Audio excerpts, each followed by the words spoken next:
Hey guys, welcome to Sketch a Day. Today we're going to be sketching a toaster and I'll be doing a presentation sketch. If you missed my last video on different types of sketches, you'll want to check that out because I do talk about the different types of sketches and how they're used.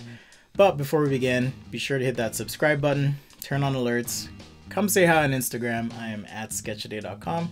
And be sure to sign up for my newsletter at sketchaday.com/newsletter, where you'll be able to get this free super sketch tip guide, which is a collection of knowledge that I've had over the years. I've been at this for a minute. If you are wondering about materials, those will be listed in the description below the video, and that actually helps support Sketch a Day when you do purchase your materials that way. Like I mentioned, we'll be sketching a toaster today, so grab some pen, paper, whatever you have, and let's get started.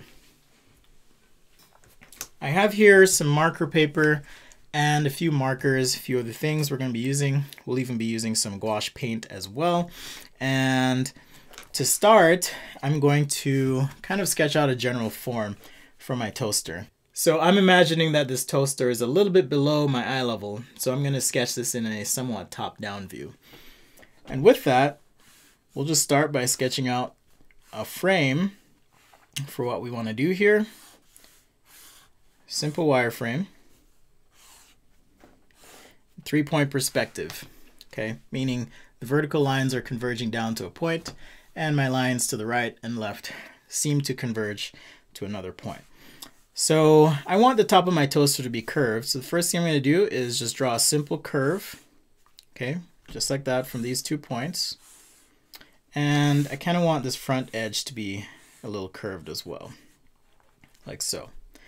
And we'll go ahead and curve our back edge and add some transitions to these corners.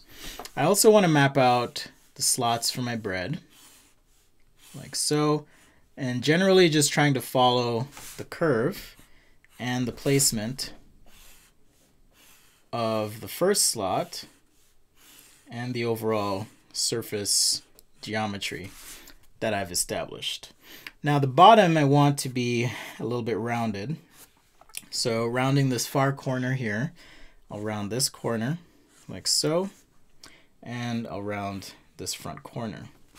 Now I do have a round here, and just ever so lightly with my Papermate Flare, I'm going to sketch some lines on these corners, and this will make sense as we apply some marker. I'm going to divide. So we had our form, we made some divisions on the top, and I'm going to go ahead and divide the bottom here, just like so. And I want to make sure this is curved as well because this is on a round surface. And let's say we are planning on having a shadow. I can map that out. The reason I put the shadow right there as a curve is if light were projecting from the top left, for example, and casting a shadow, there's going to be a little bit of visible shadow under this curve, okay? And just for composition purposes, I'm going to drag that off the page like so. And let's say we do need to have our little, I'm not sure what this is called, slider for starting the toast, perhaps. I'm going to sketch something in here, just a line straight down like so. And maybe this is actually integrated, so I can bring up this part line like so. And let's go ahead and kind of cap things off. We'll clean this up with some material choices and shading. Not too worried about that. And there's our little lever, just like so on our toaster. Okay. And as far as settings go, we can do the same with this other part line. Maybe bring that up and down. And that way the design will at least feel somewhat integrated if we have kind of a doneness slider. I think that's what it's called. I have no idea. I don't design toasters for a living, so let's just say this has some indication of doneness, different levels, and the user or you have the option to kind of control how done you want your toast to be. All right, so I'm going to be using a cool gray marker to shade this, and I want the top to be kind of a stainless steel look or something like that, maybe chrome. So I'm just going to start by outlining the areas that I know I'm going to shade with this gray. I'm going to outline this with this cool gray too, just like so. And I know this side's shadowed, so I want it to be a little bit darker on this side. Now across the face of this toaster, it'll actually reflect the shadow. Now the way reflections work is you kind of have to think about this plane and this angle. I'll just draw this here in the shadow. So this angle is going to be the same as the angle that the shadow is projected back. So here on the front, I'm actually going to have a nice dark chunk here. And we'll just shade this in for now, but that's actually going to be shadow.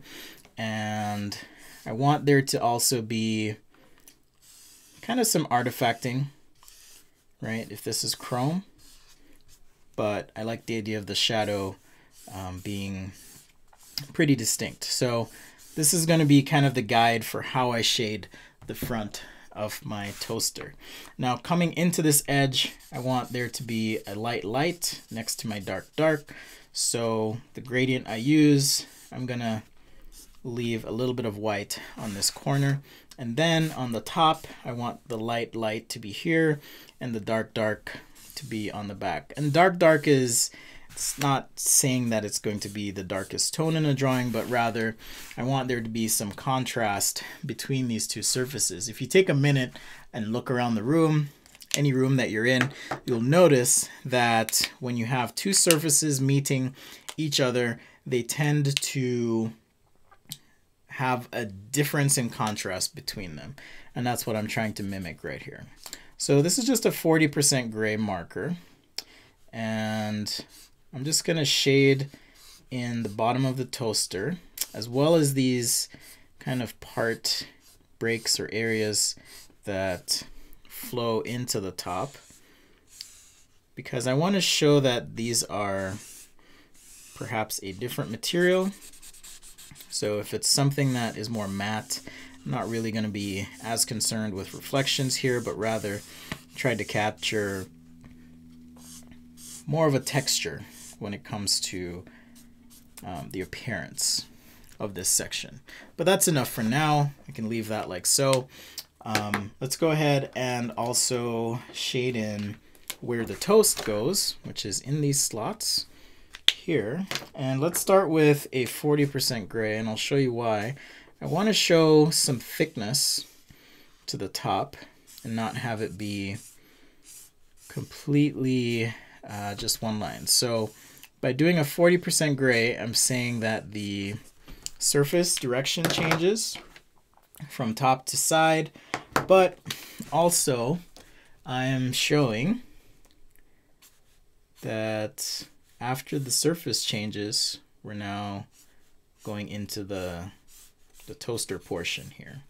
Okay, so just by having those two value differences, I'm able to show thickness to the top, but also that the slot is dark, meaning it does go down into the body of the toaster. Okay, and remember the top is curved, that's why I'm trying to preserve that. On the front, like I mentioned, we have this shadow here. I'll shade this in just to kind of help you guys see what I'm talking about.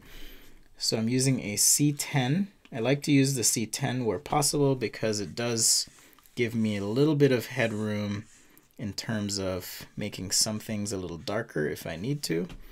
But as always, the area I'm going to shade, I like to kind of outline that with the marker before, so that when I do apply these consecutive marker strokes next to each other, I'm able to kind of clean up what's happening. Okay, rotate your page if you can to where is most comfortable for you. That's going to help with your marker application. And I'm going to fade the shadow out. So I've now switched to a C8. You can blend the 10 and the 8 together And we'll just fade this out as we go to the right side of the drawing, just like that. Okay, a little bit faded, and toward the darkest part, I'm going to take some black and just make this a little bit darker. And here's a little subtle thing, but let's say the surface is reflective and I also have the shadow. I like to make part of the shadow just a little bit darker, almost as if it is a reflection. In fact, if we take our 20% gray here and then carry that down and fade it, we can almost create the appearance of a reflection on this surface. So that's something you can do just to enhance your drawing as you're working. And just a little tip for you guys. Okay, so let's add some color to this. I'm going to take this blue marker and use this to color my little lever here. I'm not even sure what blue this is. It doesn't matter. I'm just going to use the one blue marker. And if we need to lighten it up, I do have some paint and pencils that we can use to lighten things up. Okay, so sometimes if all you have is one marker, that's okay. You can use pencil to go lighter and darker with that tone as needed. So something to kind of pay attention to if you just have the one marker. So you'll want to watch out for that. All right, so on our secondary material here, started with the 4, now this is dry. I can use a 7 to apply some stippling. So I'm just using the brush tip of the marker. You could use the chisel tip here as well, but I'm just going to add this little bit of stippling for texture as well as some shadowing where necessary to show dimensionality, or in this case, the slot itself. Okay, and we'll create blends with these as well. You just want to make sure that if you are blending markers, the values aren't too far apart. Otherwise, the blend won't work really well. So even with the 4, it's a little bit of a stretch, but if I kind of scrub the marker paper a bit, I'm able to kind of blend this 70% with the 40, but still have my textured dots show through. And here, where we have our slot, I'm just taking an 80% gray and making this slot a little darker. Again, just be sure to work light until you get it right. If you go too dark, there are ways to fix things, but it's a lot harder if you are going dark with your tones. All right, so like I mentioned, this shadow is going to be reflected into the surface, so especially since it is shiny. So I'm going to kind of map this out like so on the side of my toaster. Not really getting all the way to the edge, and if we do, we can clean it up, and I'll show you why. I do want there to be the appearance or effect that this is a very shiny and reflective surface. So as I'm scrubbing this with my 80% gray marker, I know I'm able to go a little bit darker if I need to.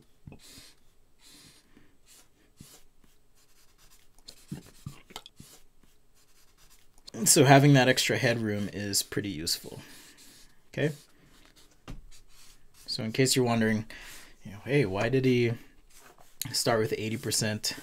That's why I can kind of build up values by applying more marker or coming back in with black as necessary. And as far as the edge goes, I do want there to appear to be some separation in the edge from what's happening elsewhere. So that's kind of why that's happening. Now, if this is in an environment, sometimes you're going to get things being reflected into your shiny stuff. So as I'm doing this, I am imagining that there are things that might be in the environment that are going to reflect into this shiny toaster. And the best way to kind of understand reflections or get a sense of how to do them is to just take a look as you're in a space or place where there is something shiny, and just kind of pay attention to what's happening, because pretty quickly you'll notice or see how these artifacts work and kind of what's happening on these fringes or areas. So, and then that way you're able to kind of mimic what happens in real life with your markers and apply them in a way that's going to create essentially a credible representation of something being reflected in the environment into a shiny surface. So that's the best way to do it, is just pay attention, open your eyes, and things will start to click fairly quickly as you try to recreate or replicate what you see. Okay? So that would be my advice to you if you're trying to do something reflective. So on the top here, you know, maybe there's some stuff in the environment, and because I did the dark first, I can actually just kind of shade over, put a couple dark streaky things here, like so, and maybe these are just things that are reflecting in the environment on the top of the toaster as well. All right, so the bottom, kind of want to go a little bit darker with this material. So I'm taking a 60% gray now, and again, we can scrub this and make sure that our tones are blending, and where necessary, come back in with some black or another marker to kind of help finish that out. Just like so. Okay, don't want it to get too muddy. Want to make sure that we have the right amount of contrast where we need it in our drawing. Okay, at this point, I can now take some pencil, like I mentioned, here on this kind of slider to start things off, and lighten that up a bit. Our edges, if there's stuff in the chrome itself that we want to lighten up, we can use the pencil to do that. Or if the pencil is not enough, we can actually use gouache. And gouache is just an opaque paint that you can get at your local craft store. If you want to buy it online, you can do that as well.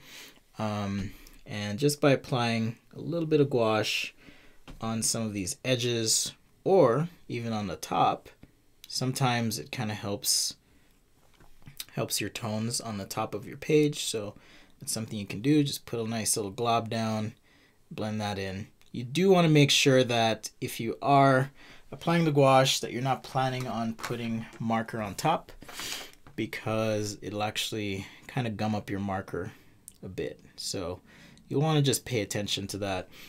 Like I mentioned here on this start kind of knob or trigger, I can lighten that up with just a little bit of gouache. So even if you have one marker, this is just a pretty cheap and quick way to lighten things up. But you'll want to make sure that you do this after you apply your marker to your sketch, okay? Paint markers are also another way to do this. A little bit easier to control and manipulate.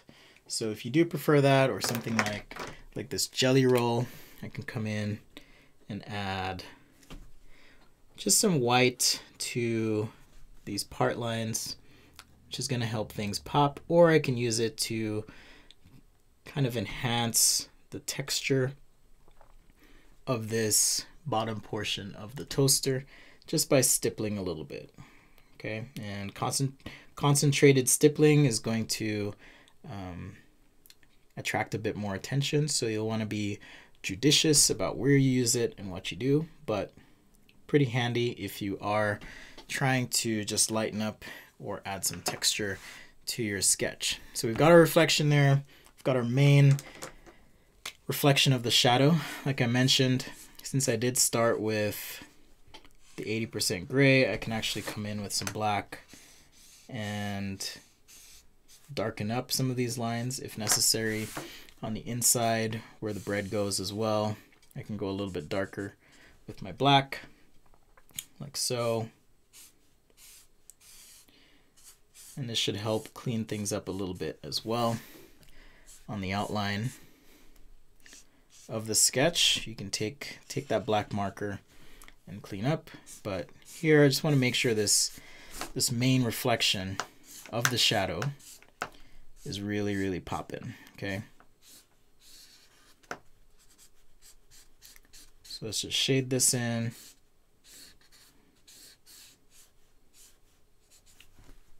Just like that. All right, so we've got our toaster, we've got different materials, quick sketch to create a presentation sketch. While this dries, let me angle this paper so you can kind of see what this looks like without the direct light on it. But there's our finished sketch of a toaster. Hopefully you guys were able to learn and get something from this and kind of have an idea of maybe some strategies you can use to take a rough sketch, clean it up, and create a presentation sketch out of it. So thank you guys for watching and making it this far. And if you have made it this far, be sure to hit that subscribe button, turn on alerts, and come say hi on Instagram. Give me a like and a follow and a high five, thumbs up, whatever it is you feel like doing. I had fun and I hope you guys did, and we'll see you next time right here on Sketch-A-Day.